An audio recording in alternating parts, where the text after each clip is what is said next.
Hi friends, welcome to Aadhvi kitchen. இன்றைக்கி நம்ம ஜீரக சம்பா ரைஸில் வெஜிடபிள் பிரியாணி எப்படி பண்ணலான்னு பார்க்கலாம். ரொம்ப சிம்பிளாக ஈஸியாக சொல்லி கொடுக்குறேன். ஈஸியாக நம்ம வீட்டிலலாம் பண்ணிடலாம். அதுக்கு நம்ம ஃபஸ்ட்டு ஜீரக சம்பா ரைஸை சமைக்கிறதுக்கு முன்னாடி ஒரு அரை மணி நேரம் தண்ணியில் ஊற வச்சுக்கணும். இன்றைக்கி நான் 1 கிளாஸ் ஜீரக சம்பா ரைஸ் எடுத்திருக்கேன். எனக்கு இதை போதும். உங்களுக்கு எவ்வளோ தேவையோ அந்த குவான்டிட்டி அளவுக்கு எடுத்து ஒரு அரை மணி நேரத்துக்கு முன்னாடியே இந்த தண்ணியில் இந்த மாதிரி ஊற வச்சுருங்க. அப்படின்னா தான் சீக்கிரமாக அரிசி வெந்து கொஞ்சம் உதிரியாக நமக்கு ஜீரக சம்பா ரைஸ் கிடைக்கும். அரிசி ஒரு பக்கமாக ஊறட்டும். அதுக்கு நம்ம பிரியாணி பண்ணுறதுக்கு தேவையான காய்கறி எல்லாமே நம்ம கட் பண்ணி வச்சுக்கணும். அதுக்கு உருளைக்கிழங்கு, பீன்ஸ், கேரட்டு, பட்டாணி இதெல்லாமே நான் 1 கிளாஸ் அரிசிக்கு தேவையான அளவு நான் கட் பண்ணி வச்சுருக்கேன். நீங்கள் எவ்வளோ குவான்டிட்டி அரிசி எடுக்கீங்களோ அதுக்கு தகுந்த மாதிரி வெஜிடபிள்ஸ் எல்லாமே கட் பண்ணி வச்சுக்கோங்க. எனக்கு இந்த அளவு போதும், அதனால இந்த அளவு நான் கட் பண்ணி வச்சுருக்கேன். காய்கறிக்கு அப்புறம் பிரியாணிக்கு தேவையான மசாலா நம்ம அரைச்சி வச்சுக்கலாம். அதுக்கு ஒரு மிக்சர் ஜாரில் கொஞ்சம் போல் கொத்தமல்லி போட்டுக்கோங்க. அதுக்கு கொஞ்சம் போல் புதினா போட்டுக்கோங்க. இதெல்லாமே வாஷ் பண்ணி எடுத்து வச்சுருக்கேன். இதெல்லாம் போட்டுக்கோங்க. அடுத்து ஒரே ஒரு பச்சை மிளகாய் மட்டும் போட்டுக்கோங்க. அடுத்து இஞ்சி, 2 பல் பூண்டு இதெல்லாம் போட்டு நல்லா மை கணக்காக பேஸ்ட்டாக அரைச்சி வச்சுக்கோங்க.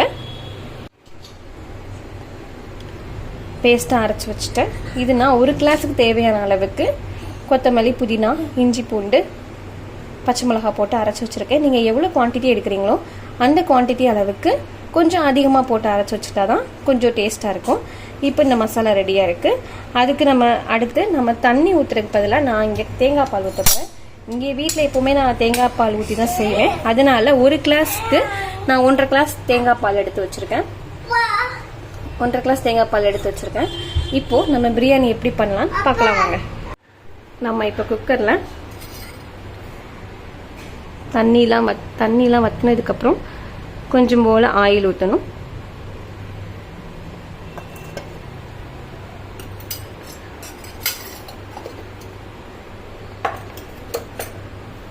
ஆயிலுக்கு அப்புறம் கொஞ்சம் போல் நெய் ஊற்றணும். நெய் ஊற்றிக்கோங்க.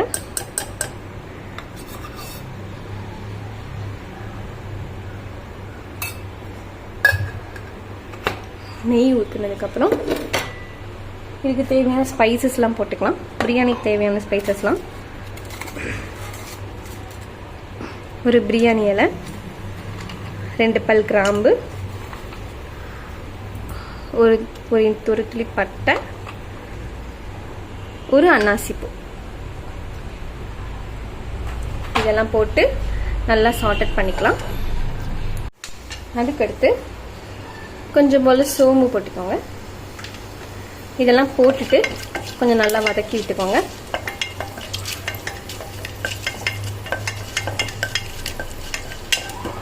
அதுக்கப்புறம் வெங்காயம் சேர்க்கணும். நான் ஒரு அரை பல்லாரி வெங்காயத்தை கட் பண்ணி வச்சுருக்கேன். அதை இதோட போட்டு நல்லா வதக்கிக்கலாம். வெங்காயம் நல்லா ப்ரௌனிஷாக, கொஞ்சம் லைட்டாக ப்ரௌனிஷாக வர மாதிரி நல்லா வதக்கி விட்டுக்கோங்க.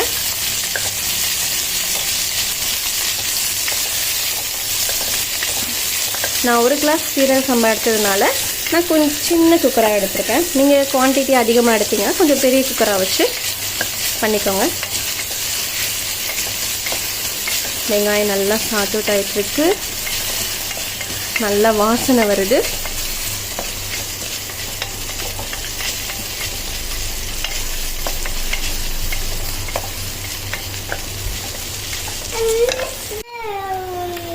வெங்காயம் நல்லா வதங்கிடுச்சு.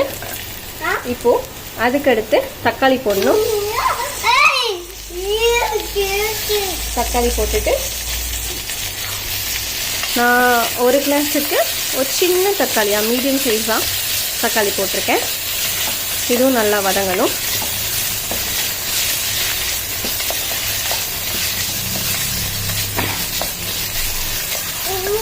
தக்காளி நல்லா வதங்கினதுக்கப்புறம் இப்போ நம்ம வெட்டி வச்சுருக்கிற இந்த காய்கறி எல்லாமே நம்ம இதோட போட்டுக்கலாம்.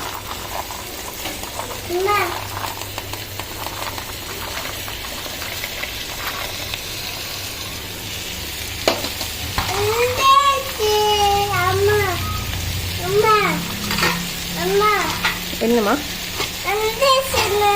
ஆமாடே குட்டி. இப்போ வெஜிடபிள்ஸ் எல்லாம் போட்டு நம்ம கொஞ்சம் ஓரளவுக்கு கொஞ்சம் வதக்கி விட்டுக்கோங்க.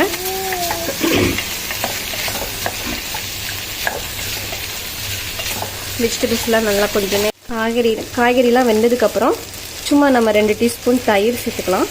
தயிர் சேர்த்தா தான் பிரியாணிக்கு கொஞ்சம் நல்லாயிருக்கும். தயிருக்கு பதிலாக நம்ம எலுமிச்சைப்பழம் கூட சேர்த்துக்கலாம், பிரச்சனை இல்லை. நம்ம தயிர் சேர்த்து நல்லா வதக்குனதுக்கப்புறம் நம்ம இப்போ அரைச்சி வச்சுருந்தோம்ல மசாலா, அந்த மசாலாவையும் இதில் இது பண்ணிக்கலாம். மசாலாவையும் இதில் போட்டுக்கலாம்.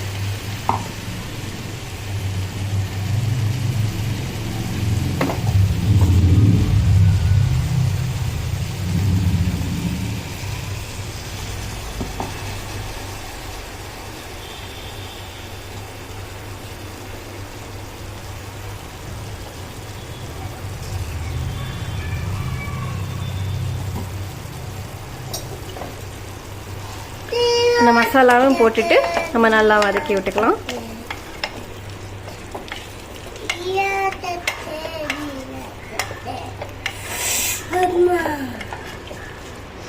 நல்ல பிரியாணி வடை வருது, சூப்பராக வருது.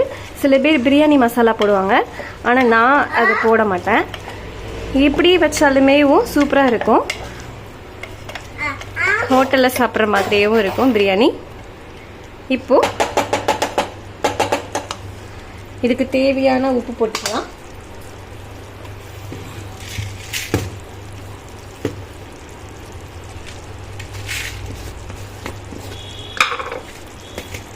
பிரியாணிக்கு தேவையான அளவு உப்பு போட்டுக்கலாம். 1 கிளாஸ் ரைஸ்க்கு எவ்வளோ உப்பு தேவையோ அவ்வளோ உப்பு போட்டுக்கோங்க. உப்பு போட்டுட்டு லைட்டாக இது பண்ணி விட்டுட்டு, இப்போது ஜீரக சம்பா ரைஸுக்கு நான் 1 கிளாஸ் அரிசி எடுத்துருக்கேன் அப்படின்னா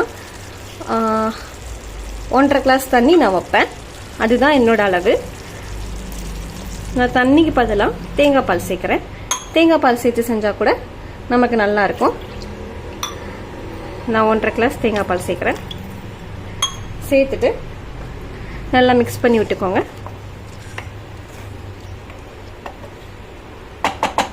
இப்போது நம்ம ஊற வச்சுக்கிற அந்த சீரக சம்பா ரைஸை போட்டுடலாம்.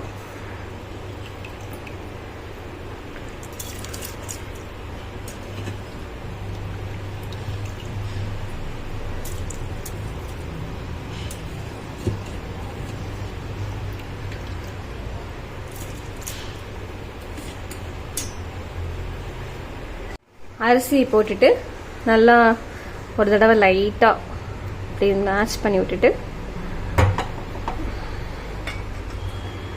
குக்கரை மூடி ஒரு 2 விசில், ஒரு விசில் மட்டும் ஹை ஸ்பீடில் வச்சுட்டு இன்னொரு விசிலை லோ சிம்மில் வச்சுட்டு 2 விசில் வந்தோடனே இறக்கி ஒரு 5 மினிட்ஸ்க்கு அப்புறம் ஓப்பன் பண்ணி பார்த்தீங்கன்னா சூப்பரான பிரியாணி ரெடி ஆயிரும். இப்போது நம்ம விசிலை வச்சு மூடலாம். இப்போது நம்ம இந்த குக்கரை மூடலாம்.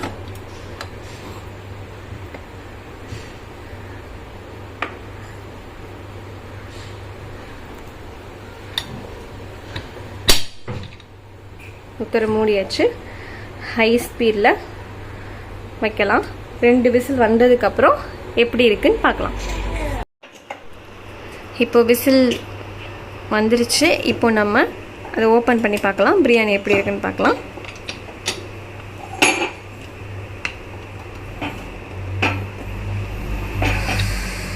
வாவ், செம்ம ஸ்மெல்லுங்க. சூப்பராக வந்திருக்கு பாருங்க எப்படி இருக்குன்னு. உதிரி உதிரியாகவும் நம்ம வச்ச பிரியாணி. வாவ், சூப்பராக உதிரி உதிரியாக சூப்பராக வந்திருக்குங்க. உங்கள் வீட்லேயே ட்ரை பண்ணி பாருங்கள். பிடிச்சிருந்தா லைக் பண்ணுங்கள், கமெண்ட் பண்ணுங்கள். மறக்காமல் ஆத்விக் கிச்சன் சேனலை சப்ஸ்கிரைப் பண்ணுங்கள். பாய்.